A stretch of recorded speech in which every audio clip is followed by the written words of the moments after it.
Eastern Pacific continues to start out the Northern Hemisphere season out strong, now with the first hurricane of the Northern Hemisphere season in the form of Hurricane Barbara in the Eastern Pacific. Right now, it's only a Category 1 on the Saffir-Simpson scale, low end at that, and the National Hurricane Center has just upgraded it to hurricane status with winds of 75 miles per hour, 120 kilometers per hour, and a pressure of 991 millibars. The storm right now is still moving off towards the northwest and will gradually weaken over the next few days as sea surface temperatures are going to be dropping off a cliff very, very soon. So we're likely near or at the peak intensity of Hurricane Barbara right now. So here's where the storm is located right now. It's located at 17.6 degrees north, 106.1 degrees west if you're tracking that at home, which is 155 miles away from Manzanillo, 215 from Puerto Vallarta, 330 from Socorro Island, 385 from Mazatlan, and 440 from Cabo San Lucas.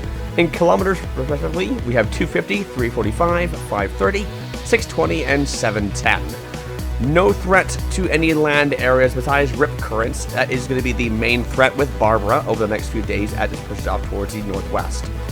So, with a mainly small wind field, though, has to be said, so maybe we might see some stronger wind gusts and some outer bands of Barbara on the coastal areas, but rip currents, once again, is going to mean the main threat, and thankfully, no washes or warnings are in effect. Although, if you do plan on going to any beachy locations, please check with your local weather office or local beach statement before you go in terms of rip currents, as those can be dangerous and very much deadly. Those have already killed people out on the coastline of Mexico already with Alvin earlier on in this season. So, as I've been saying, rip current is the primary threat. So please check in with your local beach weather statements thingy. I don't know what to say about that. But please check in with those before you go to any beachy areas at rip currents, and know the signs of rip currents and know how to avoid them if you do end up getting caught in one, and know how to treat yourself accordingly. You know, these kind of things are very, very dangerous and get people off guard if they do plan on being in the water.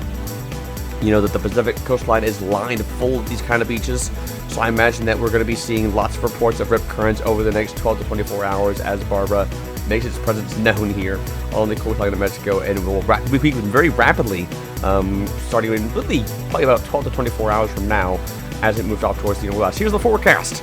So, while yes, it is a hurricane right now, National Hurricane Center thinks it'll be a hurricane for at least 12 more hours. I disagree a little bit. I think that it's going to start weakening pretty much in earnest. And look at that. Look at how fast it weakens here.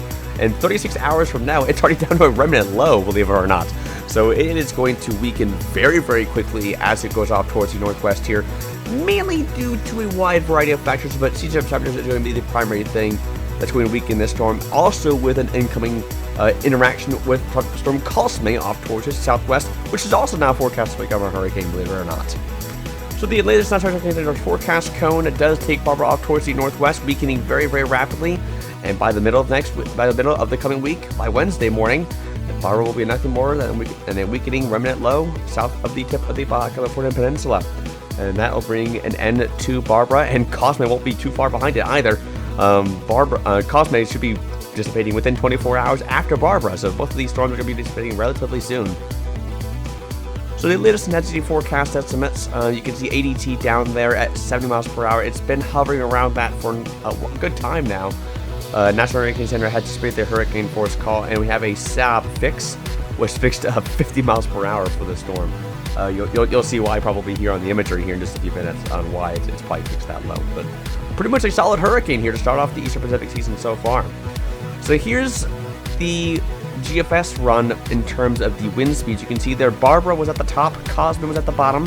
GFS does make Barbara a very brief hurricane, Cosme as well, and then eventually they take Barbara off towards the northwest. There you see it here, and as Barbara passes by Socorro Island, that's that little island there that just passed by, that's when it starts to drag Cosme along with it, and then Cosme will weaken in a similar fashion to Barbara, primarily due to decreasing temperatures, but also mainly due to wind shear as well, and the Fujiwara effect that we're also going to be seeing potentially with these two storms over the next few days. Rainfall threat is pretty safe to say not a land threat for any of these storms. You can see we're seeing around maybe 9 to 10 inches where Barbara is right now, maybe 3 to 4 inches, maybe up towards 5 along this storm's forecast track over the next few days as it pushes off towards the northwest.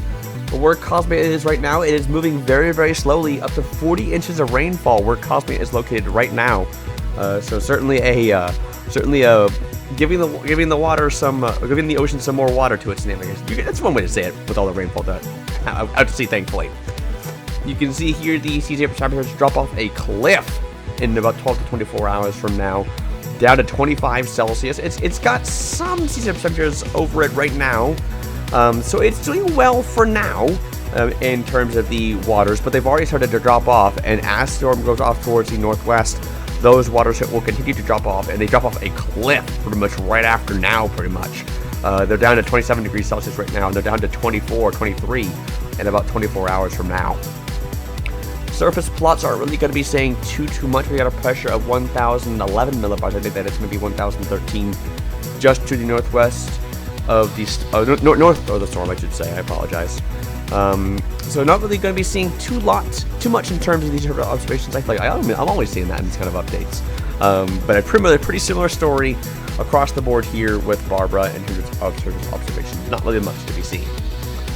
The RAM diagnostic plot has the storm. Most models in agreement that the storm will move off towards the northwest over the next few days. And a bit of a mystery on where the low-level thunder will actually end up going past through the 36 to 48 hours. Maybe it'll maneuver kind of its way up towards the tip of the Baja California Peninsula in a similar fashion to Alvin, I apologize. Or maybe it moves off towards the west. We'll have to wait and see on that, but won't be a tropical cyclone by any stretch of the imagination by then. Intensity forecast peaking relatively right about now. Maybe it has 6 to 12 hours, maybe to intensify, but I think we're probably reaching the peak intensity now. Wind shear is going to be on the rise. It's at 1050 knots right now, so it's doing okay with the wind shear values that it's in right now. Wind shear does drop off a little bit over the next 6 to 12 hours, but of course that's going to coincide with a rapid drop off in ship temperatures, and look at how much that plummets there, down to 24, 23 degrees Celsius by this time tomorrow. So certainly we're going to be seeing a very rapid weakening phase starting relatively soon for Barbara. These sea temperatures are known to be deadly to these kind of Eastern Pacific storms, and I would say give the basin a month or two, and we'll see much more waters in these kind of areas. Still giving time to warm up still. So here's a look at the visible imagery courtesy of the COD website.